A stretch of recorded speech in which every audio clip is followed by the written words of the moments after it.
and this shit's fire. I know someone's gonna need bullshit off right now. I'm taking them all. Why didn't you include me? I'm the leader. I don't know, maybe because you weren't there in the first place. And that's probably the reason why you seized the law. First of all, we're not friends. And second of all, get the fuck away from me. Anybody see me around you is gonna destroy my popularity. Since you're like... You're gay, bro. I mean, not you, Takakura. You can call me anytime you want, senpai. The fuck you want, hoe? Bro, I didn't even do anything. You picked me as b. Let me offer you some more, Takakura.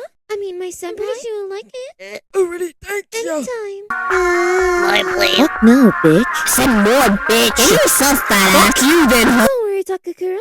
You're big and strong and you can fight any monster. Tell the one who spread rumors about your girl. Fuck up, you old bitch. Say whatever I want. You probably have an OS count. Excuse me, Not yours. Get over here, you fat ass bitch.